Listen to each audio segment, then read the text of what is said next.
Chapter 6 हम start कर रहे हैं। एओडी, एओडी का मतलब है बच्चों एप्लीकेशन ऑफ डेरिवेटिव। और फर्स्ट जो टॉपिक है एक्सरसाइज 6.1 में वो है बच्चों rate of change of quantities. Rate of change of quantities भी बोल सकते हो, rate of change of bodies भी बोल सकते हो आप, ठीक है ना। सबसे पहले एक खास बात मैं इस चैप्टर के बारे में बता दूं जो तुम्हारे लिए अच्छी बात है, तुम्हारी फेवर में जाती है। क्या? किसी भी टॉपिक का आपस में कोई लेना देना नहीं। ये बड़ा प्लस पॉइंट है। किसी भी टॉपिक का आपस में कोई रिलेशन नहीं है। एक्सरसाइज 6.1 का 6.2 से कोई लेना देना नहीं है, 6.2 का 6.3 से कोई लेना देना नहीं है, राइट। एंड 6.3 का 6.4 से कोई लेना देना नहीं है। तो किसी भी टॉपिक का कोई आपस में रिलेशन नहीं है। अगर आपको 6.1 नहीं आती तो 6.2 अलग टॉपिक है, टॉपिक ही अलग है। 6.2 नहीं आती तो कोई बात नहीं, 6.3 आ जाएगी। 6.3 का टॉपिक ही अलग है, समझ गए ना। और पूरे चैप्टर 6 के अंदर आपको केवल किसकी जरूरत पड़ेगी? जो 11th में तुमने डेरिवेटिव किया था, बेसिक sin x का डेरिवेटिव, cos x का डेरिवेटिव, log x का derivative, e raised by x का derivative, product rule, quotient rule, बस इतनी डेरिवेटिव की जरूरत है। चैप्टर 5 का जो डेप्थ में हमने हॉट्स किए हैं, जो ट्रिपल डी वाले क्वेश्चंस किए हैं, मोस्ट इंपोर्टेंट क्वेश्चंस किए हैं, उनकी चैप्टर 6 से कोई लेना देना नहीं। Clear, right. तो ये बिल्कुल मत समझना कि चैप्टर 5 में सर डाउट्स है या प्रॉब्लम्स है तो कैसे आएगा। चैप्टर 5 का चैप्टर 6 से कोई लेना देना नहीं है किसी भी तरह से। ओके बच्चों, अब सबसे पहले एनसीईआरटी कितने बच्चों के हाथ में बच्चों? मतलब हर लाइन में एक एक एनसीईआरटी, दो एनसीईआरटी हैं, तो शेयर कर लेना। एनसीईआरटी निकालो बच्चों, निकालो एनसीईआरटी, निकालो बच्चों। एनसीईआरटी पीछे है बेटे, तुम्हारे पे एनसीईआरटी है? नहीं है, अच्छा मैं अभी अरेंज। चलिए अब देखना बच्चों, आप rate of change of bodies के अंदर एक्सरसाइज 6.1 में आप सभी बच्चे देखेंगे। सबसे पहले हम करेंगे एग्जाम्पल 1 बच्चों। एग्जाम्पल 1 देखो, आप देखो एग्जाम्पल 1 में क्या लिखा हुआ है। Find the rate of change of area of circle with respect to radius r. Find the, page number 195 पर, 195 पर ऊपर देखो एग्जाम्पल 1 दिखाई देगा सभी को। Find the rate of change. अब बोर्ड पर देखना बच्चों आप सभी। रेट का मतलब होता है, रेट जहां भी आ गया, रेट वर्ड लिखा हुआ है या हाउ फास्ट वर्ड लिखा हुआ है या और लिख देता हूं ओवर और रेट वर्ड है या हाउ फास्ट लिखा हुआ है या एट व्हाट रेट इंक्रीजिंग लिखा हुआ है, eight what rate, eight what rate increasing, eight what rate increasing या डिक्रीजिंग लिखा हुआ है, ऐसी लैंग्वेज है बच्चों। तो आपने क्या फाइंड आउट करना है? Find D by d T, find D by d T. ये जो टी है ना बच्चों, ये टी फॉर टाइम है, यानी आप डिफरेंशिएट करोगे with respect to time. This t is for time. T का मतलब है टाइम बच्चों, राइट राइट। जो भी फंक्शन होगा आप उसको डिफरेंशिएट करोगे विद रिस्पेक्ट टू टाइम। हाँ, अगर क्वेश्चन में ये मेंशन है कि डिफरेंशिएट करो विद रिस्पेक्ट टू आर, कोई वेरिएबल दे रखा है, तो फिर आप डी बाई डी टी नहीं करोगे, राइट। अगर क्वेश्चन में लिखा हुआ है, जैसे एग्जांपल 1 में क्या लिखा हुआ है, पढ़ो आप दोबारा से। एग्जांपल 1 में लिखा हुआ है find the rate of change of area of circle with respect to radius r when r is equal to 5। First example, example 1, example 1 में क्या लिखा हुआ है? ये सर्कल है बच्चों और ये रेडियस है आर, राइट। इसका एरिया क्या हो जाएगा बच्चों? एरिया का फॉर्मूला कौन बताएगा?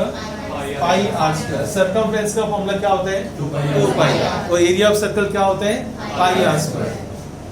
मुझे इसको डिफरेंशिएट करने with respect to r, right. Differentiate with respect to r. अब मेरी बात ध्यान से सुनना आप सभी। बोला मैं उन्होंने, इसलिए मैं differentiate with respect to r कर रहा हूं।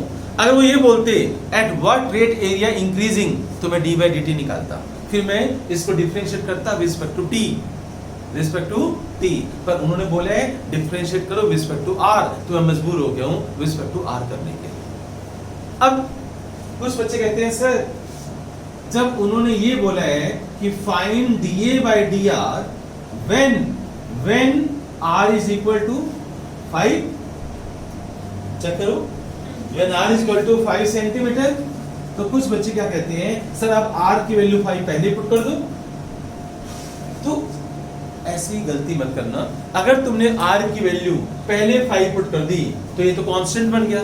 5 से क्या होता है 25 पाई, फिर तो उसका डेरिवेटिव 0 हो जाएगा, कांस्टेंट का डेरिवेटिव क्या होता है 0। तो आप ये जो लिखा होता है ना when r equal to 5, last line का यूज लास्ट में, जब आंसर आएगा ना तब मैं r की वैल्यू 5 पुट कर पाऊंगा।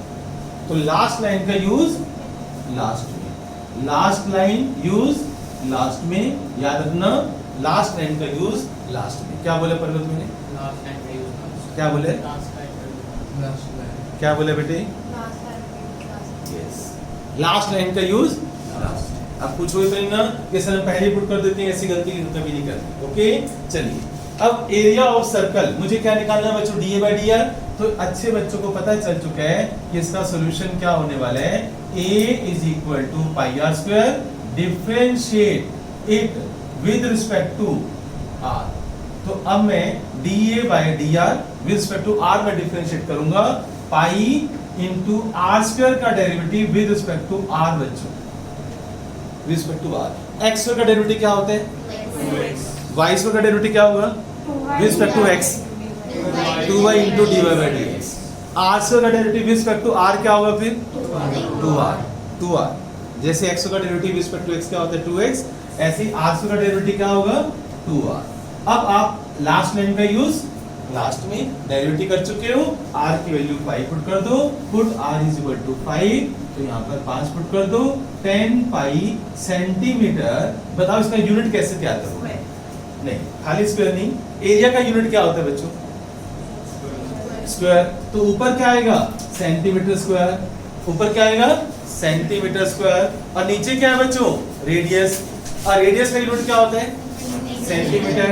तो नीचे क्या आएगा बच्चों, यूनिट बनाना सिखा रहा हूँ, एरिया का यूनिट क्या होता है स्क्वायर में सेंटीमीटर स्क्वायर, नीचे रेडियस का यूनिट क्या होता है, एक कट गया, तो क्या बचा तुम्हारे पास 10 पाई सेंटीमीटर, 10 पाई। ये समझ आया, सॉल्यूशन समझ में आया, पता चला एग्जांपल 1 ओवर बच्चों। अब मेरे तरीके से नोट करो, एग्जाम्पल 2 देखो आप, एनसीईआरटी एक्सरसाइज 6.1 का example 2, volume of A cube is increasing at the rate 9 cubic centimetre पर सेकेंड। गिवन है बच्चों आपको कि volume is increasing at the rate, और मैंने आपको बताया था इससे पहले वाले क्वेश्चन में कि increasing word at the rate लिखा हो तो D by d T, increasing at the rate का मतलब है D by d T, right. तो अब ध्यान से देखो, उन्होंने बोला आपको क्यूब बच्चों, cubic centimetre, volume of cube. Example 2 में अब सबकी नजरें बच्चों बोर्ड पर होगी। एग्जाम्पल 2 में पहले हम एक क्यूब बनाएंगे, और क्यूब बच्चों कैसे बनाते हैं आप सभी को पता ही होगा, लेंथ ब्रेड्थ और हाइट तीनों बच्चों सेम रखनी है।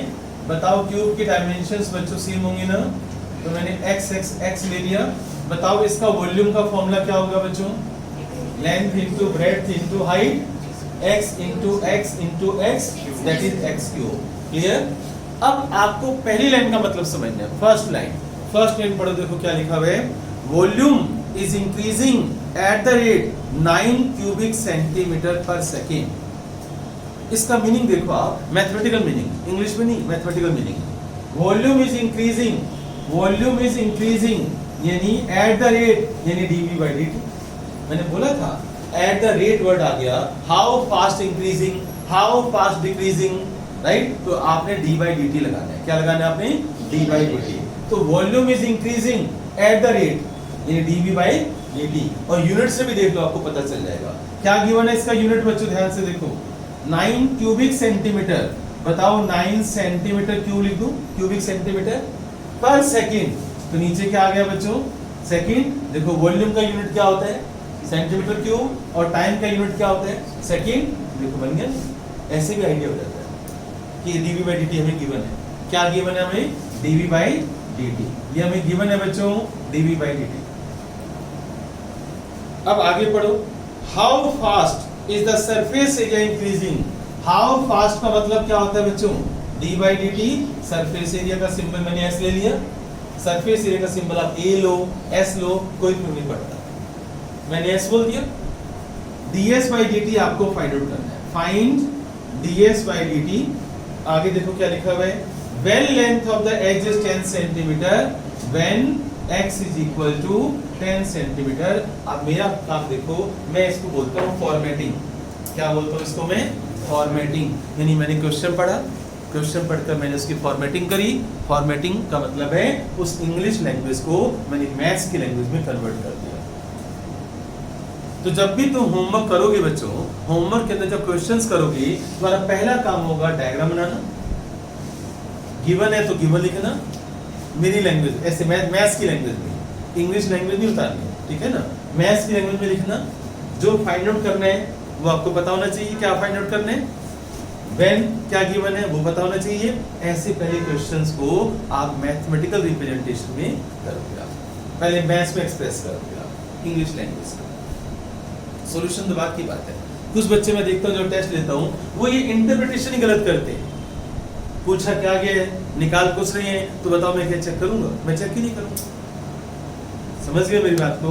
तो सबसे पहले आपके स्टेप्स बढ़िया होने चाहिए। यहाँ तो कोई डाउट, क्योंकि ये स्टेप सही है तो मेरे आगे वाला काम भी सही होगा। करूँ आगे मैं? आप देखो बच्चों, मुझे v = x³ गिवन है और निकालना ds by dt है, वॉल्यूम का फॉर्मूला।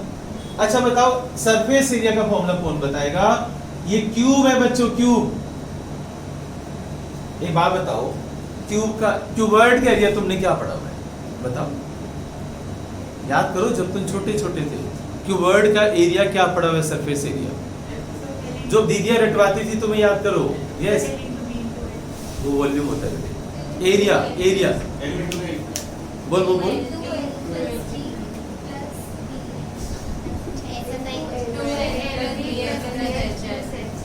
टू ट्वाइस ऐसे रटवाती थी ना थोड़ी, दीदी दीदी आंटी दीदी से पढ़ते थे जब 7th 8th क्लास में, जब छोटे छोटे थे। याद करो, twice of LB plus BH plus HL। ऐसे नहीं पढ़ाया तुम्हें क्यूबॉइड का एरिया? अरे ऐसे देख रहे हो यार, पहली बार देख रहे हो यार। 7th क्लास में आ जाता है, 8th में आ जाता है सच में। ये पेज देख रहे हो, बोर्ड पर देखो, उधर देखो आप। आज ना इस किसी भी रूम का एरिया निकालना हो तो जिस रूम में हम बच्चों खड़े हैं, मैं खड़ा हूँ, तुम बैठे हो, इस रूम के अंदर ये क्यूबॉइड है, ये क्यूब है। पहले देखो अब ये रूम क्यूब है, ये क्यूबॉइड है। अच्छा, डेफिनेशन क्या होती है? लेंथ, ब्रेड्थ और हाइट। अगर तीनों सेम है तो क्यूब है, अदरवाइज क्यूबॉइड है, अदरवाइज क्यूबॉइड है। क्लियर? अब ये बताओ, इस रूम के अंदर लेंथ कौन सी है? किसको लेंथ बोलोगे आप? Yes, IQ। इसको यहां से शुरू करो, राइट? इस कॉर्नर से लेकर उस कॉर्नर तक, ये क्या बोलोगे? लेंथ। ब्रेड्थ किसको बोलोगे? ये ना 12 फीट है, 12 फीट है ब्रेड्थ। और जो लेंथ है ना, ये 15 फीट है, 15 फुट है ये, ठीक है? ये ब्रेड्थ है बच्चों। ब्रेड्थ कितनी है? 12 फुट है मेरे रूम की, ओके, 12 फीट।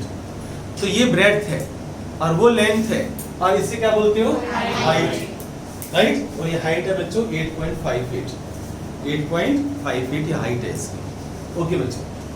खैर, तुम्हें इससे कोई मतलब नहीं है।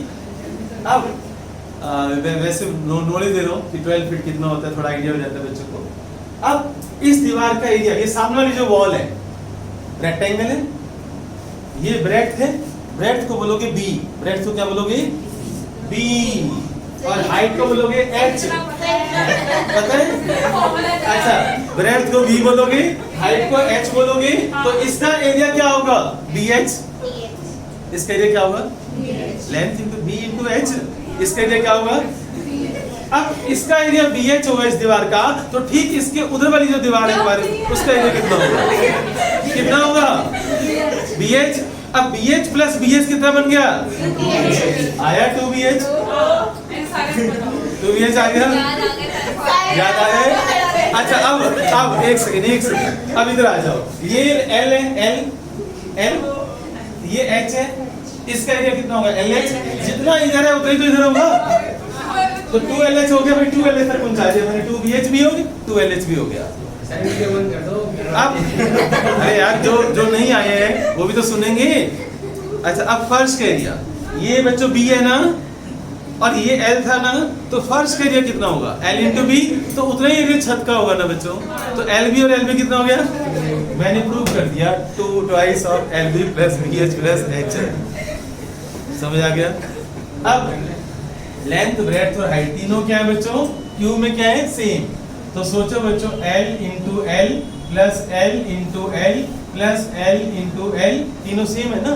तो ये क्या बन गया? L square plus L square plus L square, क्या बन गया ये? 6 एल स्क्वायर। तो याद आया कुछ कि एरिया ऑफ क्यूब क्या होता है? एरिया ऑफ क्यूब क्या होता है बच्चों? एरिया ऑफ क्यूब होता है 6 L square. Area of cube क्या होता है? 6 L square, 6 into side square. याद आ रहे हैं? ठीक है, नहीं याद आ रहा? याद कर, जब मम्मी तेरे को कपड़े पहनाती थी तब की बात है। 10 में छोड़ दिया। ये 7th क्लास। अब बच्चों बोर्ड पर देना, एरिया ऑफ क्यूब बच्चों। तो यहाँ पर मैंने x लिया हुआ है, तो बताओ एरिया क्या बन गया? x cube. अच्छी बात बताओ, क्वेश्चन आएंगे ऐसे। मान लो ये स्विमिंग पूल है, इमेजिनेशन करो स्विमिंग पूल है, छत नहीं है ना इसकी। स्विमिंग पूल है तो छत नहीं है भाई। अगर छत नहीं है तो बताओ, ये क्यूबॉइड है ये, राइट? क्यूबॉइड है, तो बताओ इसका एरिया क्या होगा? यहाँ बताओ, क्या चीज कम हो जाएगी? एक एल बी कम हो जाएगा ना। तो twice of b h plus h l तो आएगा, प्लस एल बी आएगा, एक एल बी आएगा ना। तो नॉलेज होनी चाहिए ना, राइट? ओपन है ना, ठीक है। अच्छा, एरिया मैंने क्या लिया है बच्चों यहाँ पर? X cube, s equal to x cube, और मुझे क्या निकालना है? D s by d t, d s by d t. अब पता चल गया मैं किसको डिफरेंशिएट कर रहा हूँ? बोलो नहीं। एरिया क्या होगा? 6 into x square, area 6 x square होगा ना। तो सरफेस एरिया क्या होगा? 6 एक्स स्क्वायर। मैं इसको डिफरेंशिएट करूँगा, क्लियर? अब सॉल्यूशन सब बच्चों को पता चली गया कि मैंने क्या करना है। अब जो अच्छे बच्चे उनको पता है कि मैं क्या करना है। यस बच्चों, बताओ बच्चों, surface area S is equal to 6 x square. बताओ इसका डेरिवेटिव क्या होगा? 12x। क्या यहाँ छोड़ दूं? बेस पे t कर रहे हो आप? बेस का डेरिवेटिव 1 तब होता जब यह रिस्पेक्ट टू x होता। अब रिस्पेक्ट टू t कर रहे हो तो इसका डेरिवेटिव क्या होगा? dx by dt। अब देखो dx by dt की वैल्यू नहीं पता है ही नहीं। ओके, कोई बात नहीं, इसको भी यही छोड़ देते हैं। This is equation number 1। Any doubt? Fill this step. अब बच्चों बोर्ड पर देखते रहो आप, मैं अभी क्या करने वाला हूँ। यस बच्चों, बोर्ड पर देखना। अब s v equal to x cube, यहाँ पर आ जाओ। v is equal to x cube, इसको भी डिफरेंशिएट करो विद रिस्पेक्ट टू t। तो बताओ x क्यूब का डेरिवेटिव कौन बताएगा? 3x स्क्वायर और dx by dt। अब dv by dt आपको गिवन है। dv by dt की वैल्यू कितनी है? 9। dv by dt की वैल्यू कितनी है? 9। तो यहाँ पर मैं क्या लिख रहा हूँ? 9। एग्री? 3x स्क्वायर, और यहाँ पर, यहाँ से मैं क्या निकाल लूंगा?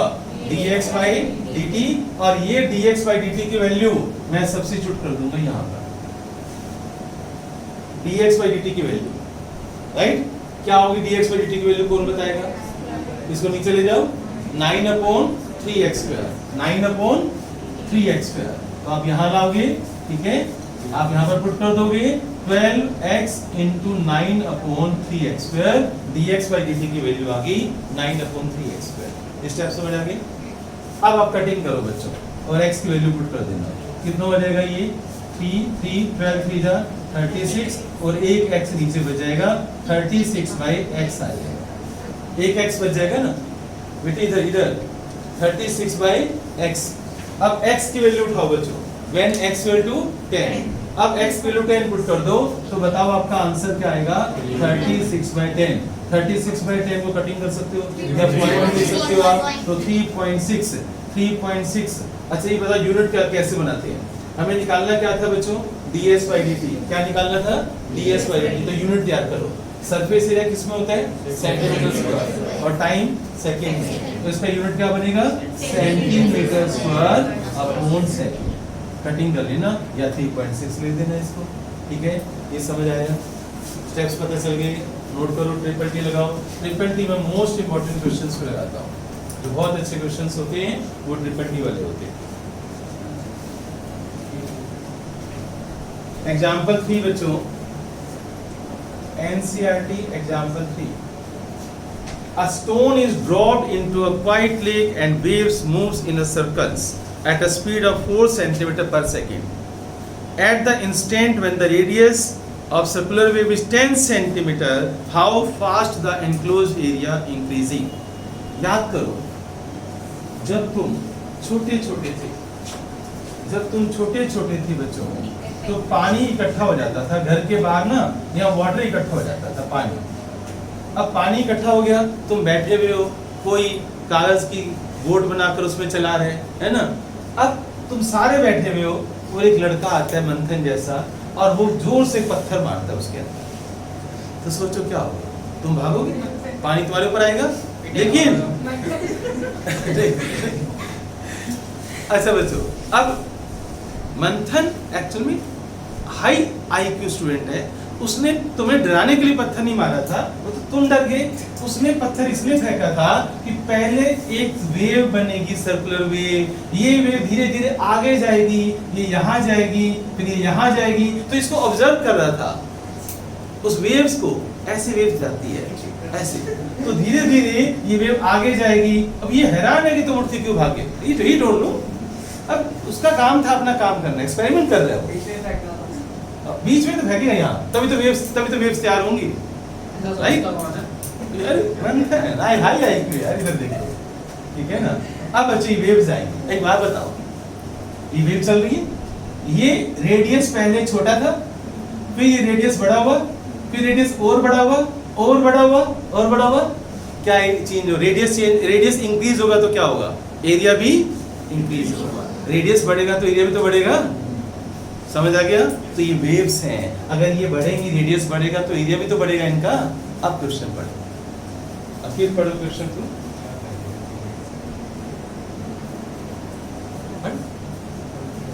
देख क्या लिखा है, पढ़। A stone is dropped into a quiet lake। कितनी शांत है, क्वाइट का मतलब क्या होता है, शांत। एक शांत लेक है, ठीक है ना। अब उसमें वेव्स पैदा कर दी तूने, right, eight a speed of 4 centimetre पर सेकेंड। अब अपनी IQ लगाओ बच्चों, ये जो स्पीड वर्ड बोल रही है। अब बच्चे पता क्या सोचते हैं, सर स्पीड का मतलब हमारी टीचर ने बताया था, दीदी और मैडम ने स्कूल में, आंटी ने, कि dx/dt लेते हैं। ऐसा नहीं है कि तुम्हें dx हर जगह घुसा देना है ना। यहाँ पर रेडियस क्या लोगे वो मैटर करता है। बताओ, रेडियस का सिंबल R लेना चाहते हो या x लेना चाहते हो? अगर तुम R लेते हो तो dr/dt गिवन है भाई, dx/dt थोड़ी गिवन है। लिखते R है, यहाँ R लिखते हैं, यहाँ x लिखते हैं, dx/dt। समझ गए ना। तो dr/dt तुम्हें गिवन है, क्या गिवन है, 4 सेंटीमीटर पर सेकेंड। ये dr/dt तुम्हें गिवन है। पहले लाइन का मतलब समझ आ गया, क्या गिवन है, dr/dt। क्योंकि देखो लिखा हुआ है at a speed, at the rate, at a speed 4 centimetre पर सेकेंड, तो आपको dr/dt गिवन है, राइट। अच्छा, at the instant when radius is 10 centimetre, how fast area increasing. आपको निकालना है dA/dt। क्या निकालना है आपको, when r is equal to 10 centimetre. वो आपसे ये बोल रहे हैं कि जब रेडियस 10 सेंटीमीटर हो जाएगा, रेडियस बढ़ता जा रहा है। जब रेडियस 10 सेंटीमीटर होगा, उस समय उसकी एरिया किस रेट से चेंज हो रहा है, एरिया किस रेट से चेंज हो रहा है, यानी 1 सेकंड में कितना सेंटीमीटर स्क्वायर एरिया बढ़ गया, 1 सेकंड में कितना सेंटीमीटर स्क्वायर एरिया इंक्रीज हो गया। इसको बोलते हैं dA/dt। अब वेरी सिंपल, आप बताओ एरिया का फॉर्मूला क्या होता है, πr²। मैं इसको डिफरेंशिएट करता हूँ विद रिस्पेक्ट टू t, तो r² का डेरिवेटिव क्या होगा, 2r into dr/dt। विस्पेक्ट to t कर रहा हूँ भाई मैं, विस्पेक्ट टू r नहीं कर रहा हूँ, विस्पेक्ट टू t। अच्छा, विस्पेक्ट टू t क्यों कर रहा हूँ, क्योंकि उन्होंने बोले you have to find out area, rate of area with respect to time। अब पाई इंटू 2, अब आप r की वैल्यू पुट कर दो 10, और dr/dt की वैल्यू क्या गिवन है 4, तो कितना हो गया बच्चों, ये 80 पाई सेंटीमीटर स्क्वायर पर सेकंड। आप यहाँ छोड़ सकते हो। अभी बच्चा कहता है सर मैं पाई की वैल्यू पुट करूंगा 22/7, तो करो भाई, मना थोड़ी किया है। आप पाई की वैल्यू 22/7 लगाओ, 3.14 लगाओ, जो आपका मन करता है करो। एनसीईआरटी वालों ने यहाँ आंसर छोड़ दिए, आप इसको और सोल्व करना चाहते हो कर सकते हो, ठीक है। पाई की वैल्यू आप लगा सकते हो 22/7। तो देखो आप सभी, यस बच्चों, example 4, length of rectangle is decreasing at the rate 3 centimetre पर मिनट। अब आप सभी बच्चे एक बात ध्यान से सुन लें, डिक्रीजिंग के लिए मैं माइनस साइन लगाऊं और इंक्रीजिंग के लिए हमेशा मैं प्लस साइन लगाऊं। डिक्रीजिंग के लिए माइनस साइन, राइट, और इंक्रीजिंग के लिए प्लस साइन। ये इंडिकेशन है। माइनस साइन का मतलब नहीं कि वो वैल्यू नेगेटिव होगी है ना, माइनस साइन का मतलब है कि वो टर्म डिक्रीज हो रही है, वो टर्म डिक्रीज हो रही है, समझ गए। और प्लस साइन का मतलब वो टर्म इंक्रीज हो रही है, ये इंडिकेशन है। इट्स नॉट कि -4, नॉट -4 नहीं है आंसर, -4 नहीं है आंसर, है कि rate is decreasing at the rate 4 centimetre पर सेकेंड। अभी लिखवाऊंगा लैंग्वेज में। जैसे आप देखो, आप एग्जांपल 4 में क्या लिखा हुआ है, लेंथ ऑफ रेक्टेंगल। बच्चों बोर्ड पर देखना आप सभी पहले, क्योंकि ये थोड़ा समझने वाला है। लेंथ मैंने ले लिया बच्चों x और ब्रेड्थ ले लिया बच्चों मैंने y। लेंथ इज डिक्रीजिंग, देखो लिखा हुआ है कि length is decreasing at the rate 3 centimetre पर मिनट, 3 सेंटीमीटर पर मिनट। तो लेंथ बच्चों मैंने किसको बोला है, x को ना, तो यहां पर हो जाएगा dx/dt। क्या हो जाएगा, dx/dt। और अब पहले मैं क्या करता था, मैं तुम्हें बोलता था यानी 2-3 सेंटीमीटर पर मिनट, लेकिन यहाँ पर वर्ड कौन सा आ गया, तो मैं साइन दूंगा माइनस का, तो पता चल गया। बस इतनी सी बात कि अगर लेंथ डिक्रीज कर रही है तो माइनस साइन दोगे, इंक्रीज कर रही है तो प्लस साइन दोगे। ये दिस इज नॉट -3, नो, -3 नहीं, इसका मतलब है कि वो डिक्रीज कर रही है, समझ गए ना। लेकिन जहां भी जरूरत होगी ना dx/dt की, वो -3 पुट कर दिया तो हाँ -3। लेकिन जैसे मान लो मैं तुम्हें बोलूं कि length is decreasing eight what rate, तुम बोलोगे सर -3 सेंटीमीटर पर, वो गलत है, वो बोलना गलत है। मैं बोलूंगा length is decreasing at the rate 3 centimetre पर मिनट। माइनस साइन केवल बोर्ड पर आएगा, बोलने में नहीं आता। अच्छा बच्चों आगे देखो आप क्या लिखा हुआ है, विड्थ y इज इंक्रीजिंग। बच्चों जो इसकी विड्थ है y वो इंक्रीज कर रही है, width y is increasing at the rate 2 centimetre पर मिनट, 2 सेंटीमीटर पर मिनट। इसका मतलब है dy/dt आपको गिवन है प्लस, मैंने प्लस जानबूझ के लिखा है तुम्हें समझाने के लिए, dy/dt की वैल्यू है +2 सेंटीमीटर पर मिनट। आगे देखते हैं, when x is equal to 10 and y is equal to 6, find the rate of change of perimeter। First question है फाइंड, पेरीमीटर का सिंबल p ले लेते हैं बच्चों, find dp/dt, p for perimeter, find dp/dt। Second question है find da/dt, find da/dt when x is equal to 10, when x is equal to 10 centimeter and y is equal to 6 centimeter। ये है question. तो सबसे पहले मैंने आपको question समझाया, answer तो आते रहेंगे। सबसे पहले हमें क्वेश्चन समझना होता है इस चैप्टर के अंदर, पूरे चैप्टर के अंदर। ओके देखो आप, हमें dp/dt, p फॉर पेरीमीटर बच्चों। अब सब बच्चे ये समझ जाओ कि पेरीमीटर का फॉर्मूला क्या होता है, रेक्टेंगल में पेरीमीटर का फॉर्मूला क्या होता है। बिल्कुल ऐसे रटा हुआ है, रटवाया मैं तुम्हें, तुम्हारी दीदियों ने रटवा रखे हैं, मैं कभी नहीं रटवाता। यस, ऐसे स्मार्ट बच्चे चाहिए मुझे। भाई बाउंड्री का टोटल, ये थोड़ी है twice of l plus b। ये क्या मतलब हुआ, मान लो तेरा घर ऐसे है, ऐसे मतलब ये तेरा घर है। अब तो क्या कहेगा, मेरी दीदी ने तो यार twice of l plus b करवाया था, यहाँ क्या करूं मैं फॉर्म हाउस है यार तेरा, नहीं चाहिए। अच्छा चलो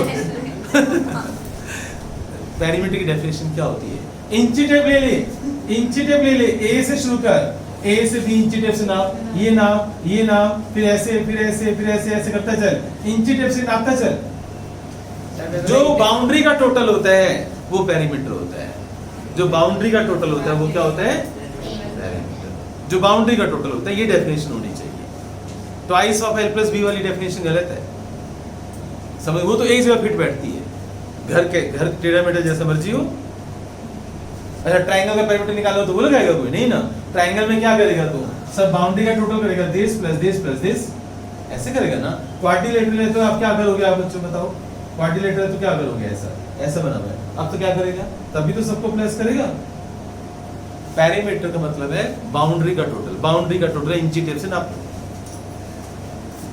अब बच्चों पेरीमीटर की डेफिनेशन मैंने बता दी आपको। पेरीमीटर का मतलब होता है सम ऑफ ऑल साइड्स। ये x है तो बच्चों ये भी क्या होगा? x। ये y है बच्चों तो ये भी क्या होगा? y। अब प्लस करो सबको, x plus y plus x plus y, तो ये बनेगा 2x plus 2y। This is perimeter, समझ गए ना? राइट। तो पेरीमीटर का फॉर्मूला क्या आया? 2x plus 2y। और मुझे क्या निकालना है? dp by dt। अब इसको डिफरेंशिएट कर दो विद रिस्पेक्ट टू t बच्चों। बताओ x का डेरिवेटिव क्या होगा? dx by dt। y का डेरिवेटिव क्या होगा? dy by dt। और dx by dt कितना दे रखे हैं? -3 प्लस 2 इंटू y की वैल्यू dy by dt कितना दे रखा है बच्चों? +2। अब इसको सोल्व करते हैं। -6 प्लस 4, आंसर क्या आया? -2। बताओ यूनिट बताओ, सेंटीमीटर स्क्वायर या क्यूब? सेंटीमीटर। पेरीमीटर है ना, लेंथ होती है भाई। और अपॉन में क्या आएगा? मिनट या सेकंड? मिनट या सेकंड? क्वेश्चन रिकॉर्डिंग चेंज कर लेना, मेरी बात पे मत जाना। यहाँ पर क्या लिखा हुआ है? मिनट। तो आप यहाँ पर क्या लिखोगे आप? मिनट। यहाँ मिनट है ना, अपने आप सेकंड में जाना। यहाँ मिनट है तो वहां भी मिनट आएगा। अच्छा, अब इसका आंसर क्या बोलोगे आप बोलोगे कैसे? Perimeter is decreasing at a rate 2 centimetre पर मिनट। -2 नहीं बोलोगे, मैं ये बोलना चाहता था। आप लिखोगे मैथ से माइनस का यूज कर लो, बोलने में नहीं आएगा, समझ गए? राइट। तो लिख लो perimeter is decreasing, perimeter is decreasing at rate of 2 centimetre पर minute. Perimeter is decreasing, right. एक क्वेश्चन हमारा खत्म हो गया। हमें dA by dt भी निकालना है, ये नोट कर लो। हमें dA by dt find out करना है, या फिर मैं यहाँ पर कर देता हूँ, जहाँ रेक्टेंगल है बच्चों वहाँ पर कर देता हूँ।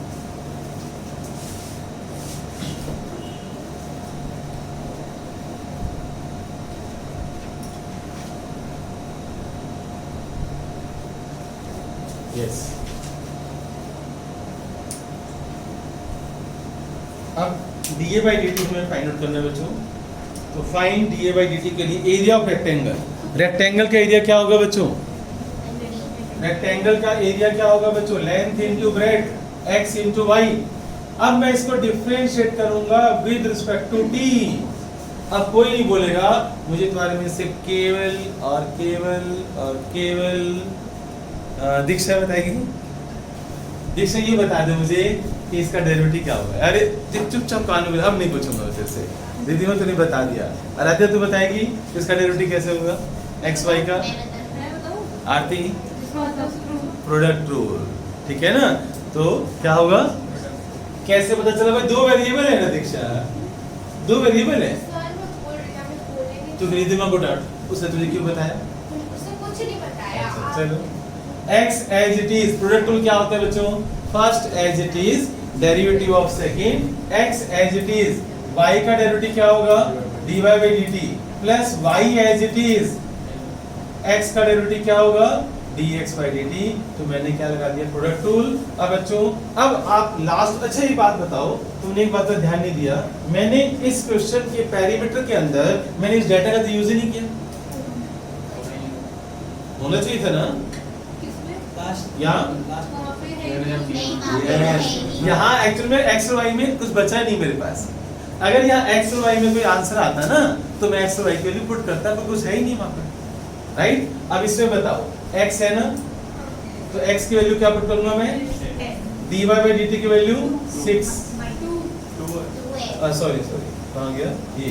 dy by dt वैल्यू 2 और y की वैल्यू 6 और dx by dt क्या था -3 dx by dt है -3। अब इसको सोल्व करते हैं 20 माइनस 18 तो 2 सेंटीमीटर स्क्वायर पर मिनट प्लस या माइनस y नहीं आंसर नहीं y प्लस क्यों आ रहा है अपने आप ही आ रहा है क्यों आ रहा है क्योंकि एरिया इंक्रीज हो रहा है ठीक है एरिया इंक्रीज हो रहा है इसलिए यहाँ प्लस साइन है अगर माइनस साइन होता तो डिक्रीज होता